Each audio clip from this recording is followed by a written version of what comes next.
look, my Niffler decided to stop by and say hello. Say hi to everyone. Are you going to be watching some viral animal videos with me? Would you like to do that? Or should I just let you run around? You smell like salmon oil. Do you still have salmon oil on your breath from yesterday? That's delightful, Niffler. Look at my Niffler. He's so handsome. And tired. Mwah. Okay, you go have fun. Go play. Go do stuff while I do this video reeking of salmon oil. Hey, what's up creatures? It's Em and I'm back today with a very impromptu video. Thank you, Grinchy. If you haven't been to my channel before, welcome. I'm Em, I'm a former zookeeper and I'm also an animal educator. And in my house I have a couple of animals that I'm exercising right now. So if you happen to see two little balls of fluff running around, those are my two ferrets, Dobby and Niffler. And if you see a bird or hear a bird, that's Grinchy, my hornbill. Let's look at some animal viral videos. Viral animal videos. Oh! What are you two doing? Don't kill each other. If you haven't already, remember to hit that subscribe button down below, become part of the creature crew, and also hit that notification bell down in the corner there so you don't miss a single upload. So I'm gonna go right now onto my community tab and see which videos you said I should react to. Dragon Spirit on YouTube said, dog reacting to a person dressed as its favorite toy. Okay. So, dog reacting to person dressed as a toy. Let's see. Okay, guy dresses up as dog's favorite toy original. This is by Ben Meshes and it has 15 million views. Oh, look. He's like, all my dreams have come true. Could it be? What is he dressed as? Is that a lobster? What is it? Oh. Oh, that's sweet. Oh, the other dog just couldn't care less. He's just like, I know it's my human in there. The other... Oh, look. Oh, that retriever's just adorable. I don't know if it's a retriever or a Labrador retriever. I think it might actually be a mix. Or it could just be a retriever. Oh, look. He's like, I will send you. You now belong to me. I don't know what the guy's dressed as. It could be some kind of eel or a pickle. That was nice. Thank you very much for recommending that one to me. That one was really sweet. Okay, goats and children. So let's look at goats and children. Oh wait, here we go. Baby and baby goats. That sounds like it involves kids and other kids. Anyway, first of all, this kid is rocking the mohawk and I love it. Oh, be careful, please. I worry about things when it comes to kids because it's like pulling it. Don't pull his ear, darling. Okay, I think that the parent should be stepping in right now and like not allowing this child to pull it by the ears because that's just a little kid, little baby goat kid. Be careful, please.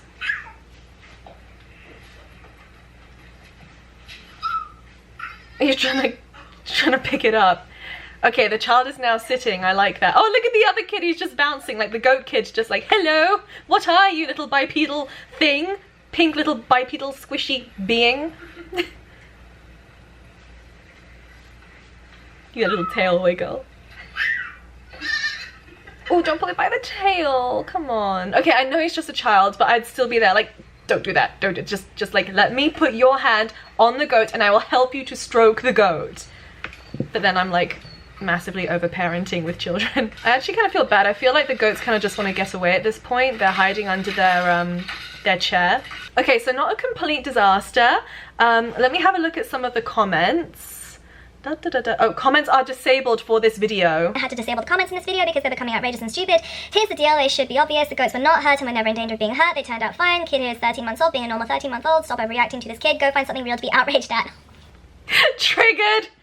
Well, look, just from the standpoint of someone who is a step-parent and keeps animals and has dealt with goats and kids of both species, I think that they could have done a little bit better in terms of actually helping their child to have a nice peaceful interaction with the goats. You know, maybe actually sitting there and allowing the goats to be pet nicely by the child. The goats are really hardy creatures. They literally headbutt each other. So, you know, a little bit of ear tugging, although I don't like it, it's not gonna hurt the kid goat too much. Love goats, love kids, so that was a massive tick from me, apart from the slight heavy-handedness of it. What's next? the cockatiel that sings Totoro. I know this. Wait. Okay, I love this. I'm gonna watch it right now. It goes on a bit. You go, little buddy, you do it.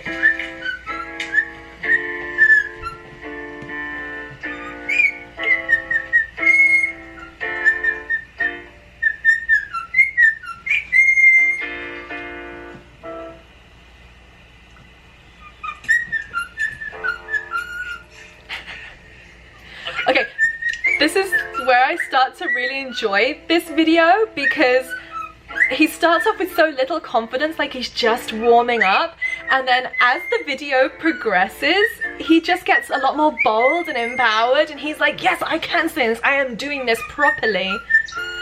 In my opinion, this bird, like, he just keeps going.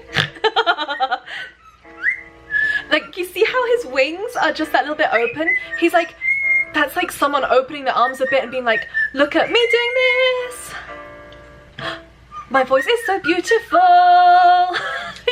I love that video. Thank you so much for recommending me to watch that one.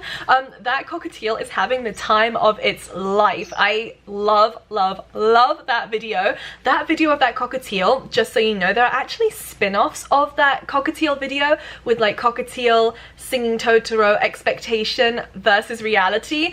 And the reality is it's so difficult to really teach a bird to whistle with that kind of confidence and with that kind of memory as well. Like, that's the whole thing he did. It's not just like one little section of the song. He did like the whole song. The way that his chest is puffed out, the way that his wings are slightly open, like that's excitement right there. That cockatiel is really excited, really happy, really just stimulated and in the moment. So that is 2 wings way up in the air from me. Love that viral video, and it's got, I think, 4.7 million views. Well deserved. Thank you very much, Poco Marichard, for making that video. That is just a brilliant video. Who's in my desk? So right this second, Dobby is behind my desk causing all kinds of chaos, and I just managed to fish Niffler out because Niffler's always really easy to catch. Would you stop licking my nose, please? It's very sweet of you, but you do stink of salmon oil, and I'm very allergic to salmon. I am. Say hi to everyone, Niffler. Niffler has his own like little fan club because of his little jelly bean nose that he has. He just... Dobby! He's melting. He melts. Look at him. He melts.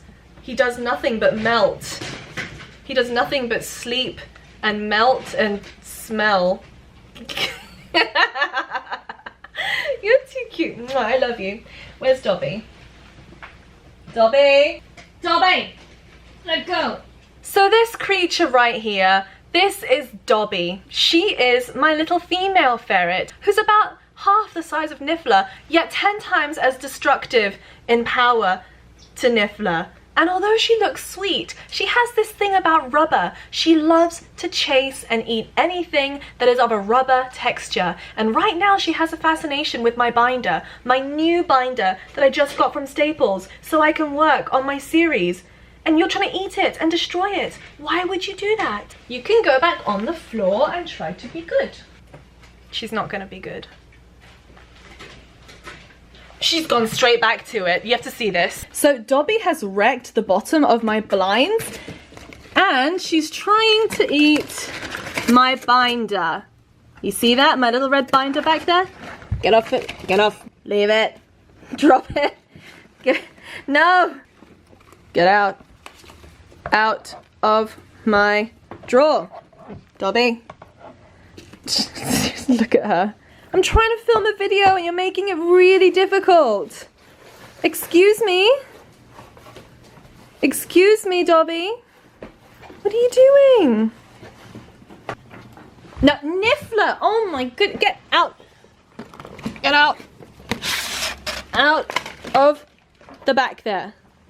No, I'm not trying to play with you, I'm trying to discipline you. You are naughty. So bad. Honestly, I just want to get a video done. Leave it.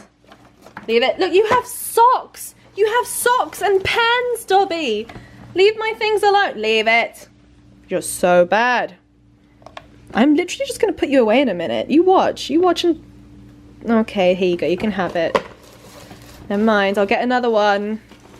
Thanks. See, and this is why I usually just film in my studio. I feel like my life could be a viral video. Woman fails trying to get anything done because of ferrets and hornbills. So moving along, I have another suggestion here, and it is the slow loris tickling video. Okay. Okay. This is quite, if it's the one that I'm thinking of, it's quite an old video and I don't like it. Okay, so I found it. It is Slow Loris Loves Getting Tickled by Ham Lolo.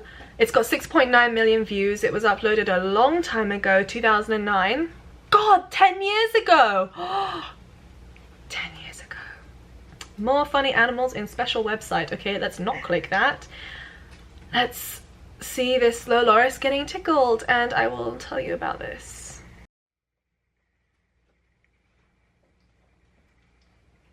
Yeah. Okay, I'm gonna stop watching this now. Okay, let me explain this. So, when you see... I'm explaining.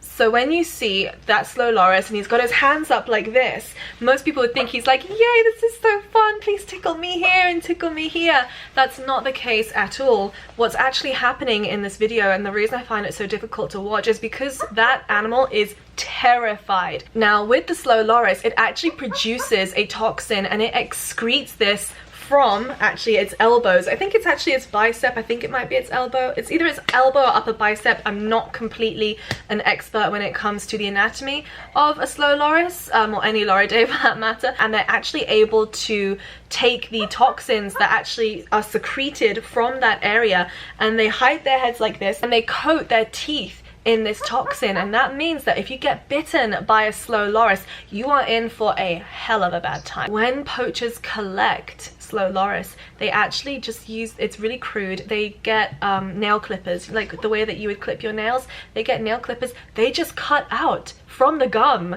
they literally clip out the teeth of a slow loris. And here's the other thing, once you have a slow loris in captivity, you cannot re-release it, because they lose the ability to actually defend themselves from the natural bacteria. I think there's like some shocking statistic, I don't want to get it wrong, but I don't believe that any slow loris has ever been successfully reintroduced to the wild after being taken from the wild and kept in captivity. You just can't do it. They lose all ability to look after themselves. They can't deal with the toxins when they go back into the wild, and it's just all over a very sorry thing. I really hate when viral videos take off and people think it's okay just to keep these animals as pets and do cutesy things with them, because a lot of the time it's just not cute what's happening in the video. So I really hate that video, and judging by the comments, a lot of other people do too. So hopefully that means that times are definitely changing and people are more aware that slow loris are really not suited to being a captive animal in most circumstances. Let's continue on and see what else we have here. This is from Seraphina. Here I panicked a little but thought this was interesting. Well, let's open this, shall we? Oh, it's Barcroft Animals couple share studio flat with a cougar. That was my judgmental face. I'm gonna try not to judge. Let's just watch. Everything's happy music, that makes it all okay. But messy fit right in.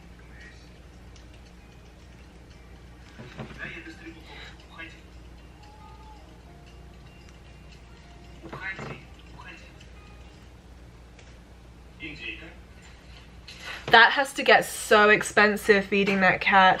I'm glad that they're not just popping open a big box of like whiskers. So at least they're feeding it a good diet. It looks like they've got some decent cuts there. Lots of different parts of animals do lots of different things for the health of a predator.